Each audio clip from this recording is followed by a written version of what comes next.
सीमा के अंदर से कांग्रेस और इंडी गठबंधन के नेता निरंतर बयानों की गोलाबारी भारत की सेना को लक्षित करने के लिए कर रहे हैं। सांसद सुधांशु त्रिवेदी जी आपको संबोधित करेंगे। मित्रों, इस समय पहलगाम हमले के बाद भारत पाकिस्तान की सीमा के ऊपर तनाव है और सीज फायर का उल्लंघन करते हुए पाकिस्तान की सेना की तरफ से यदा कदा गोलाबारी की जा रही है, तो दूसरी तरफ सीमा के उस पार से पाकिस्तान की सेना गोलाबारी कर रही है।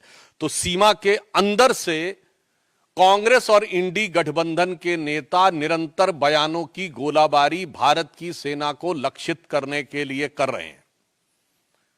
अगर पाकिस्तान की सेना को लगता है कि उनके इन प्रयासों से भारत की सेना डिमोरलाइज हो सकती है, तो मुझे लगता है ठीक उसी भाव से इंडी गठबंधन और कांग्रेस के तमाम नेता अपने बयानों के गोले बरसाते हैं, जो भारत की सेना के मनोबल को कम करने के लिए लक्षित होते हैं।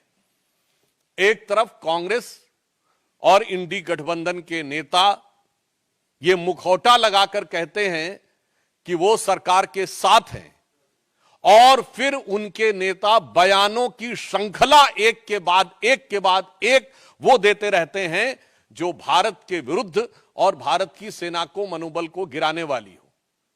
यह बात मैं गंभीरता से कहता हूं और दुख के साथ कहता हूं कि यह कुछ वैसा ही है जैसे पाकिस्तान यहां पर गतिविधियां करता है और ऑफिशियली यह स्टैंड रखता है कि उसका उनसे कोई लेना देना नहीं है, वो तो शांति चाहता है। ठीक उसी प्रकार कांग्रेस और इंडी गठबंधन का ऑफिशियल स्टैंड रहता है कि हम सरकार के साथ हैं, और उनके नेता जो छोटे नेता नहीं हैं, मुख्यमंत्री सिद्धारमैया, पूर्व मुख्यमंत्री चन्नी जी और आज अजय राय प्रदेश अध्यक्ष कांग्रेस पार्टी, ये निरंतर ऐसे बयान देते रहते हैं। और ये वो पार्टी है, जब खुद सत्ता में थी तो आतंकवादी घटनाओं के बाद भी एक भी वर्ष ऐसा नहीं था जब मनमोहन सिंह सरकार ने पाकिस्तान से द्विपक्षीय शांति वार्ता स्थगित की हो, और 11 वर्षों में मोदी जी की सरकार में एक भी वर्ष ऐसा नहीं है जब पाकिस्तान से औपचारिक द्विपक्षीय वार्ता की हो। यह अपने आप में प्रमाण है कि हमारी सोच और उनकी सोच में क्या अंतर है। मगर मुझे बहुत दुख और पीड़ा है कि कांग्रेस पार्टी जिस प्रकार के बयान दे रही है। अभी आपने देखा कि कांग्रेस पार्टी के उत्तर प्रदेश के अध्यक्ष अजय राय जी रफाल विमान के ऊपर खिलौना ऐसा दिखाते हुए, नींबू मिर्ची दिखाते हुए मजाक उड़ाने का प्रयास कर रहे हैं। मैं देश की जनता से कहना चाहता हूं कि कितने दुख की बात है कि मात्र एक दिन पहले इसी ईस्टर्न यूपी में गंगा एक्सप्रेस वे के ऊपर रफाल ने लैंडिंग की और उड़ान भरी। यानी यह सीधा संदेश था पाकिस्तान और हमारे देश के दुश्मनों को, और उसी क्षेत्र में उसी गंगा के किनारे बैठकर कांग्रेस पार्टी का प्रदेश अध्यक्ष उसी रफाल विमान का मजाक उड़ा रहा है। इससे साफ हो जाता है कि कांग्रेस की मानसिकता क्या है।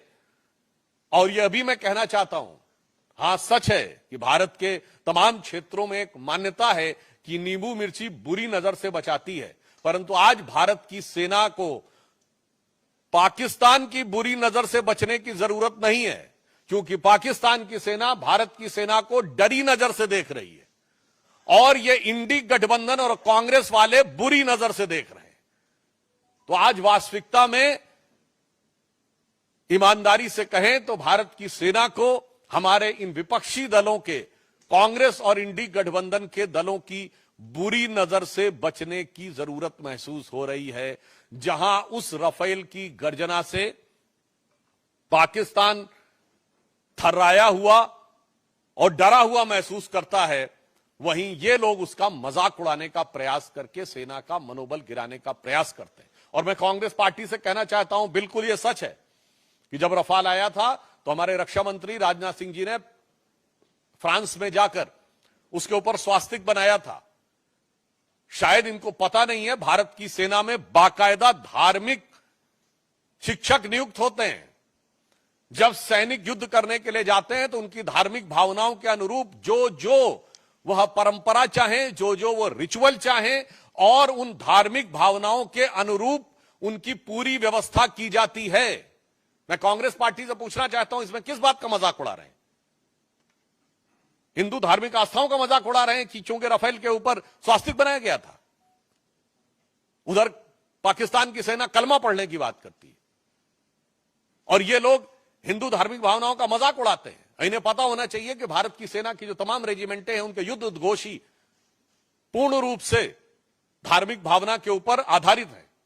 गलवान में जो हमारे सैनिक बलिदान हुए थे, बिहार रेजिमेंट का युद्ध उद्घोष है बजरंग बली की जय। गोरखा रेजिमेंट का युद्ध उद्घोष है आयोरी गोरखाली जय महाकाली। राजपूत रेजिमेंट का युद्ध उद्घोष है राजा रामचंद्र की जय। मैं पूछना चाहता हूं, आज मैं फिर यह बात गंभीरता से कह रहा हूं, आप सब ने फिफ्थ कॉलमनिस्ट वर्ड सुना होगा।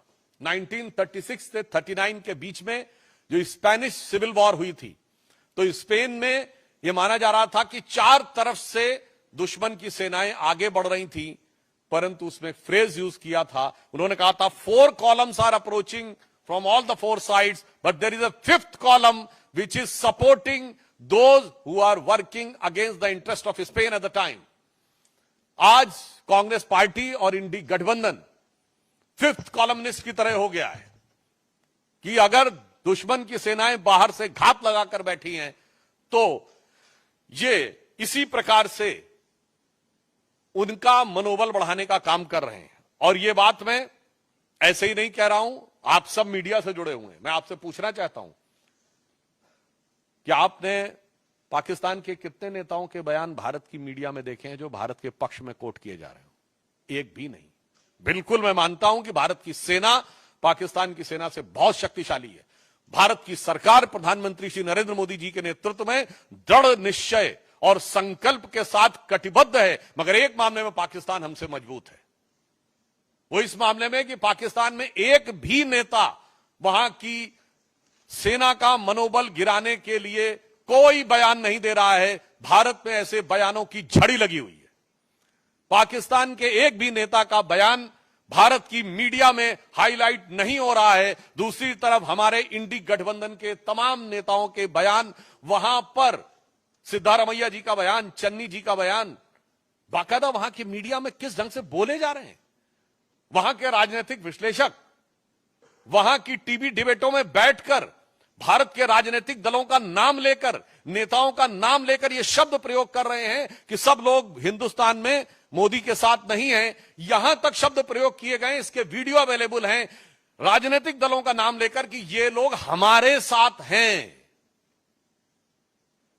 और मैं विपक्ष दलों को भी बताना चाहता हूं कि विपक्ष में आचरण कैसे किया जाता है, यह उन्हें ध्यान रखना चाहिए। 2010 या 11 या 12 की बात है जब पाकिस्तान के तत्कालीन प्रधानमंत्री नवाज शरीफ ने हमारे तत्कालीन प्रधानमंत्री स्वर्गीय मनमोहन सिंह जी के लिए आपत्तिजनक शब्दों का प्रयोग किया था, देहाती औरत और जाने किस किस संदर्भ में बोला था। उस समय हमारे वर्तमान प्रधानमंत्री और उस समय गुजरात के मुख्यमंत्री नरेंद्र मोदी जी ने दहाड़ कर कहा था कि कौन होता है पाकिस्तान हमारे 125 करोड़ भारतवासियों के प्रतिनिधि प्रधानमंत्री के बारे में टिप्पणी करने वाला। दूसरा मैं उदाहरण बताना चाहता हूं, 1995 में जिनेवा में पाकिस्तान संयुक्त राष्ट्र संघ में भारत के विरुद्ध प्रस्ताव ला रहा था और उस समय हमारे नेता प्रतिपक्ष अटल बिहारी वाजपेयी जी भारत के प्रतिनिधिमंडल का नेतृत्व करते हुए उस समय कांग्रेस की नरसिम्हा राव सरकार का समर्थन करते हुए वहां गए थे और उन्होंने पूरा क्रेडिट भी उस सरकार को दिया था। और ये मैं ऑन रिकॉर्ड कह रहा हूं, जाके कोई चेक कर सकता है। उस समय पाकिस्तान की प्रधानमंत्री बेनजीर भुट्टो थी, उन्होंने कहा था देखो ये कैसा देश है जहां का मुख्य विपक्षी दल का नेता प्रतिपक्ष सरकार का समर्थन करता है और एक हमारा देश है। यानी उस समय पाकिस्तान के लिए उन्होंने कहा था जो लोग सरकार का विरोध करते हो, और आज देखिए वही स्थिति हो गई। पाकिस्तान में पक्ष हो या प्रतिपक्ष दोनों सेना का समर्थन कर रहे हैं और हमारे यहां प्रतिपक्ष सेना का मनोबल गिराने का प्रयास कर रहा है। सर्जिकल स्ट्राइक का कभी प्रूफ मांग रहा है, कभी कह रहा है कि पुलवामा में क्या हुआ वगैरह वगैरह। तो मैं उनको भी, फिर भी अगर उनको कोई सबूत की जरूरत है तो मैं प्रमाण के साथ केवल पाकिस्तान की नेशनल असेंबली में बोले गए पाकिस्तान के सांसदों और मंत्रियों के बयान कोट कर देना चाहता हूं। इमरान खान ने नेशनल असेंबली ऑफ पाकिस्तान में एज प्राइम मिनिस्टर कहा कि बालाकोट में जो इन्होंने किया था उससे ज्यादा खौफनाक कुछ करने की सोच रहे हैं। 4 साल पुरानी बात। फवाद चौधरी पाकिस्तान के मंत्री थे और उनका फ्लोर ऑफ द हाउस पर नेशनल असेंबली में दिया गया बयान है कि हमने पुलवामा तक घुस के मारा था।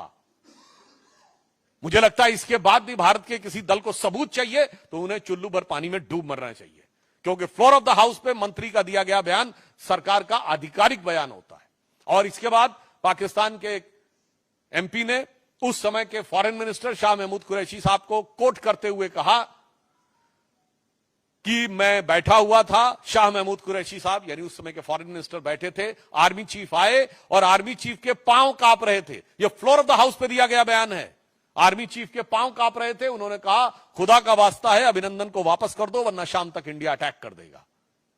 यह सदन के पटल पर इमरान खान का एज प्राइम मिनिस्टर दिया गया स्टेटमेंट है कि पिछले 73 सालों में, उस समय 73 साल हुए थे, ऐसी गवर्नमेंट नहीं आई जिसने पाकिस्तान के लिए इतनी मुसीबत क्रिएट की हो जितनी ये मोदी की सरकार आई है। जब सिद्धू गए थे तो उस समय रैली में बोला था इमरान खान ने एज प्राइम मिनिस्टर की जब तक आप लोगों की सरकार नहीं आएगी तब तक हालात नहीं सुधरेंगे। और यहां के मंत्री, पूर्व मंत्री रहे मणिशंकर अय्यर जी ने कहा था मोदी को हटाने के लिए आपकी सहायता की जरूरत है। और मैं एक और फैक्ट बोल देना चाहता हूं, सैफुद्दीन सोज साहब कांग्रेस पार्टी के अध्यक्ष रहे हैं जम्मू कश्मीर के। उन्होंने अपनी एक किताब लिखी है जम्मू कश्मीर के बारे में, जिसमें उन्होंने मुशर्रफ के स्टेटमेंट को कोट करते हुए कहा है कि यदि मुशर्रफ ने यह कहा था कि कश्मीर को भारत से अलग हो जाना चाहिए तो आज की डेट में वो सही प्रतीत होता है। मैं कांग्रेस से पूछना चाहता हूं कि आपका यह पुराना याराना कब से है भाई पाकिस्तान से? क्या आपको मुशर्रफ का बयान सही लगता है? पाकिस्तान की आर्मी के चीफ के गले मिलते हैं आप, भारत के आर्मी चीफ के बारे में आपत्तिजनक बातें करते हैं।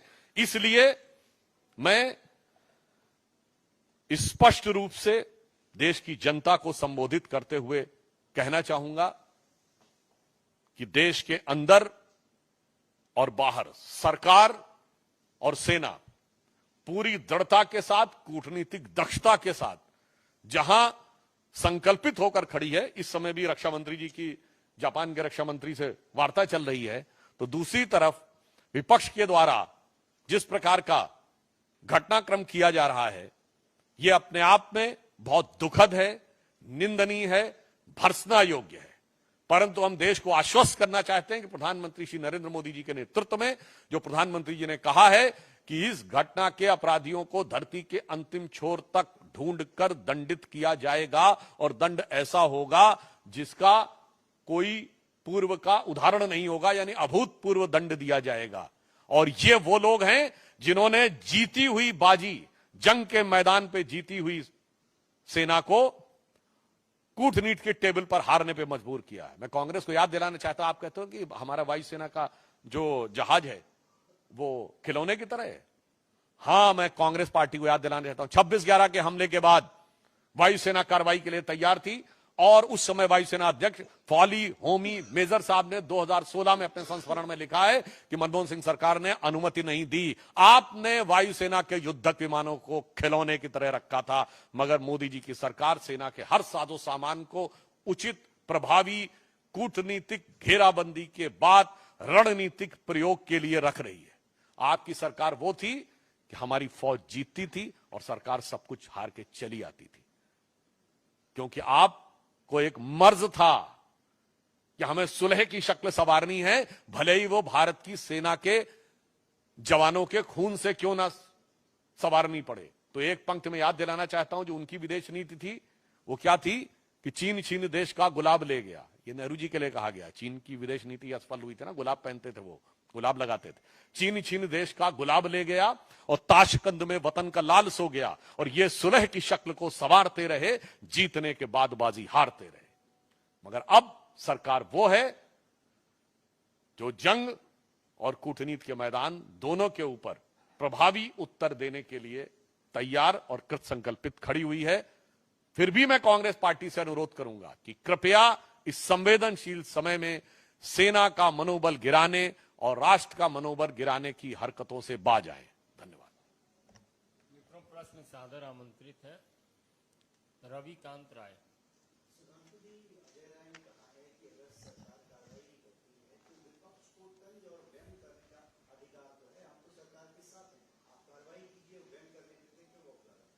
सेना के जहाज को लेकर किया गया व्यंग नहीं, यह भीतरघात होता है। मैं विनम्रता और दृढ़ता से कहना चाहता हूं, कभी भी युद्ध या युद्ध के समकक्ष स्थिति में बताएं जब हमारी पार्टी ने विपक्ष में रहते हुए कांग्रेस पर कोई व्यंग या तंज किया। और मैं पूछ रहा हूं, इतने अधीर क्यों हो रहे हैं भाई? अभी कितना वक्त गुजर गया है और इनकी पार्टी 26/11 के हमले के मात्र 9 महीने बाद जुलाई 2010 में शर्मल शेख में पाकिस्तान से ज्वाइंट डिक्लेरेशन साइन करती है, जिसमें बलूचिस्तान भी हिस्सा होता है, और कहते हैं कि टेरर अटैक से टॉक्स प्रभावित नहीं होंगी। अजय राय जी को नहीं पता हो तो मैं बताना चाहता हूं, हवाना में जाकर मनमोहन सिंह सरकार ने कहा पाकिस्तान आतंकवाद से पीड़ित देश है। इसलिए मैं कहना चाहूंगा, भाई बोलने से पहले अपनी फितरत देख लो, अपनी हिम्मत देख लो, और उसके बाद देखो कि इस सरकार ने क्या हिम्मत दिखाई है। संजय शर्मा।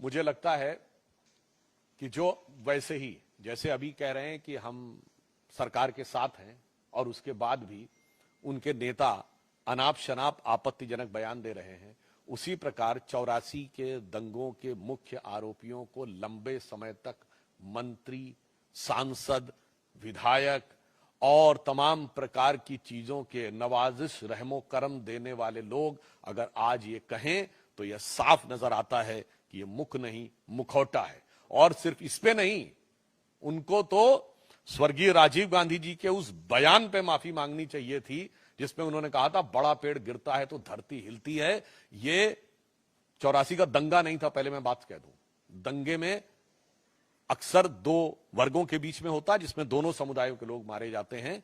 ये नरसंहार था जिसमें दंगाइयों के द्वारा भी एक ही समुदाय यानी सिख मारे गए और पुलिस की गोली से भी एक ही समुदाय यानी सिख मारे गए। और उसके बाद भारत के प्रधानमंत्री ने कहा था बड़ा पेड़ गिरता है तो धरती हिलती है। तो पहले वो सही बता दें राहुल गांधी जी, आप सही कि आपके स्वर्गीय पिताजी सही? ऐश्वर्य जैन।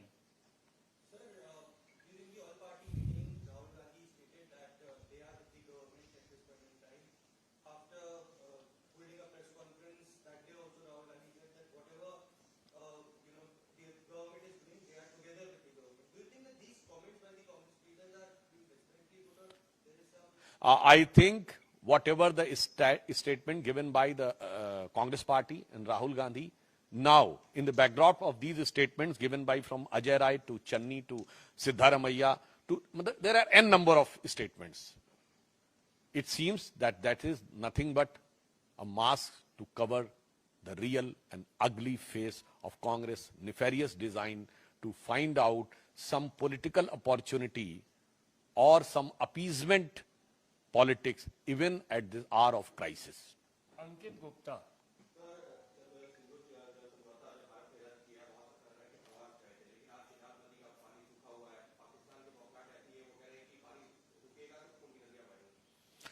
मुझे लगता है कि ये स्टेटमेंट बिलावल भुट्टो ने दिया था कि अगर पानी रुकेगा तो खून की नदियां बहेंगी। तो ये बात मैं पहले कह चुका हूं, रिपीट कर देना चाहता हूं। हमारी सरकार अब बहुत साफ है कि हमारी तरफ से खून और पानी एक साथ नहीं बहेगा।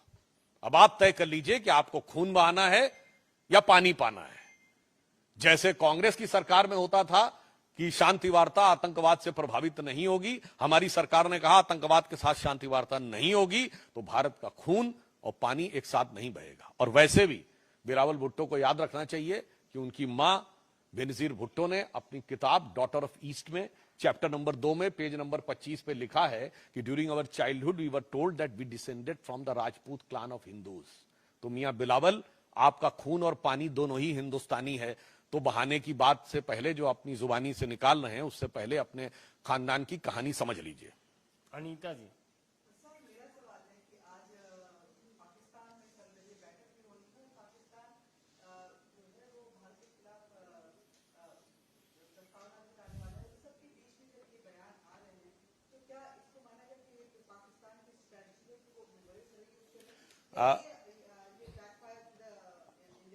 देखिए यही बात है, अगर पाकिस्तान में सर्वदलीय बैठक या सत्र बुलाया जा रहा है तो वहां कोई विपक्षी दल वहां की सेना या सरकार के खिलाफ नहीं बोल रहा है, न डायरेक्ट न इनडायरेक्ट, न प्रत्यक्ष न व्यंग, मगर यहां पर उन बयानों की झड़ी लगी हुई है। तो इसलिए यही मेरा साफ कहना है कि यह बात देश की जनता को समझने की जरूरत है और कांग्रेस पार्टी को अपने गिरेबान में झांकने की जरूरत है और इन चंद नेताओं को पाकिस्तानी सेना का चीयर लीडर बनने से बाज आना चाहिए। एक मिनट। नहीं, वो प्रस्तावना लाए हैं, वो जो भी लाए हैं उनसे कोई प्रभाव नहीं पड़ने वाला है। अभी तो हम जो अंतर्राष्ट्रीय स्तर के ऊपर प्रस्तावना ला रहे हैं, आज उनकी बेबसी देखिए ना। अरब और ईरान ने भी उनके भारत के ऊपर हमले की निंदा की है, पाकिस्तान के समर्थन में एक वाक्य नहीं बोला है। और चाइना ने सिर्फ इतना कहा है कि वो ईमानदारी से जांच होनी चाहिए, उसने भी खुल के साथ नहीं दिया है। तो आज मोदी जी के नेतृत्व में डिप्लोमैटिक आइसोलेशन के जिस मुकाम तक पाकिस्तान को पहुंचा दिया है कि ना अरब उसके साथ है जो सुन्नी मुस्लिम वर्ल्ड का लीडर है, ना ईरान उसके साथ है जो शिया मुस्लिम वर्ल्ड का लीडर है, और चाइना भी बच बच के बोल रहा है। तो मतलब कुल मिला के आज पाकिस्तान का वो प्रस्ताव अगर बोलेंगे तो वो लिखें चाहे जो उनके दिल से, तो ये आवाज आएगी कि इस भरी दुनिया में कोई भी हमारा न हुआ, गैर तो गैर थे, अपनों का सहारा न हुआ। मोहित भट्ट।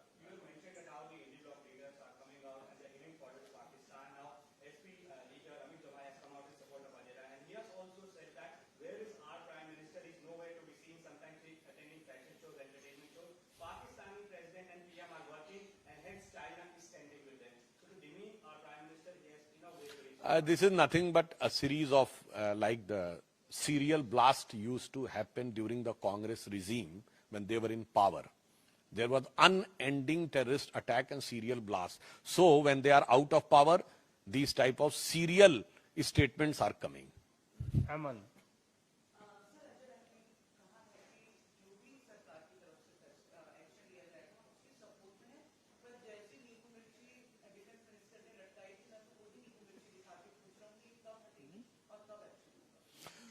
देखिए, अब एक और बात कह दूं, राफेल पे नींबू मिर्ची की इसलिए भी जरूरत थी कि राफेल में तो ये पूरा भ्रष्टाचार करने की व्यवस्था कर लिए थे। कांग्रेस के रिजीम में राफेल क्यों नहीं आया था, वो पुरानी बात हो गई। सारा कंप्लीट होने के बाद आगे प्रोसेस ही नहीं बढ़ाया। मैं पुनः ये कहना चाहता हूं कि एक तरफ यह कहना कि हम सरकार के साथ हैं, और फिर भारत के प्रमुख युद्धक विमान को, जिसने उसी समय गंगा एक्सप्रेसवे पे 24 घंटे के अंदर लैंडिंग और उड़ान भरी हो, यह कहना इनके दोहरे दो मुहे खतरनाक चरित्र को प्रदर्शित करता है। ठाकुर रविंद्र सिंह।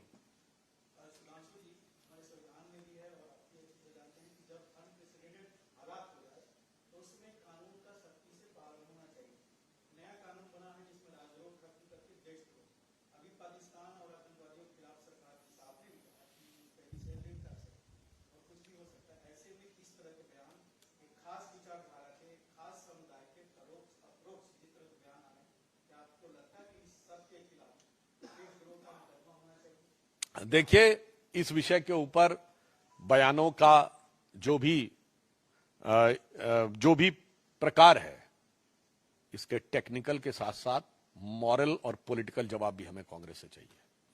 क्योंकि जहां तक देश के अंदर इसका उपयोग करने की बात है, तो मैं कोट करके कह रहा हूं, बैरक ओबामा ने अपनी किताब द प्रॉमिस लैंड में 2010 की अपनी भारत यात्रा में तत्कालीन प्रधानमंत्री मनमोहन सिंह जी की वार्ता के आधार पर लिखा था कि 26/11 के हमले के बाद भारत की सेना कार्रवाई करना चाहती थी, पर मनमोहन सिंह ने इसलिए कार्रवाई नहीं की क्योंकि उससे उपजे वातावरण से एंटी मुस्लिम सेंटीमेंट पैदा हो सकता था जो बीजेपी को फायदा कर सकता था।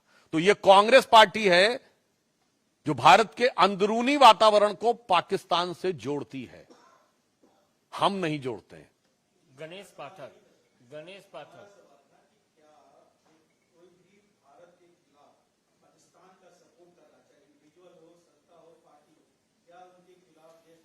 हां, यदि वो कोई अपराधी करे तो आपराधिक मुकदमा होना चाहिए, और नेता करे तो पहले उसको जवाब देना चाहिए। संविधान की शपथ लेके करने वाला नेता इस टेक्निकल चीज के पीछे नहीं छुप सकता, पहले नैतिकता का जवाब दे, जिसने संविधान की शपथ लेकर भारत की संसद में प्रवेश किया है। गणेश पाठक।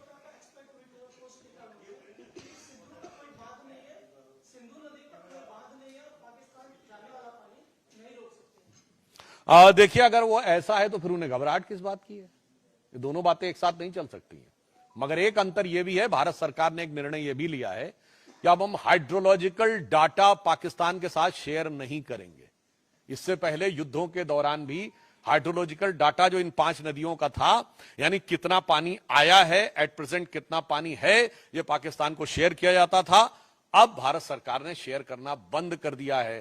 तो अब पाकिस्तान के लिए अनुमान लगाना मुश्किल है कि अब आने वाले दिनों में पानी कम आएगा या ज्यादा, उभार चढ़ाव आएगा या उतार। वैसे मुझे लगता उतार ही उतार होने का चांस ज्यादा है।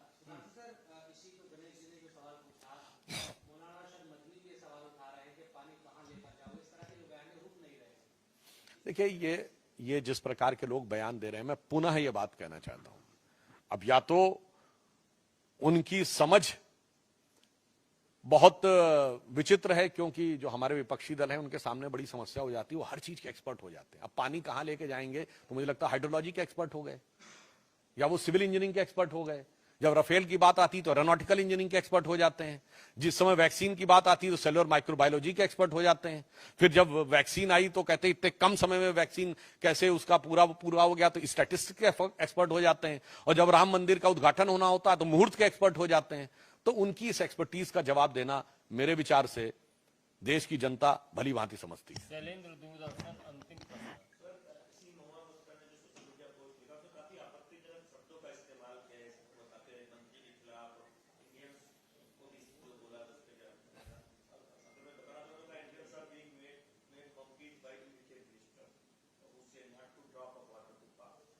एक्चुअली में ऐसा है कि इंडी गठबंधन के जो नेता हैं, मैं पुनः कह रहा हूं, वो जो ये बयान देते जा रहे हैं, उनके चेहरे पर से वो नकाब उतरता चला जा रहा है।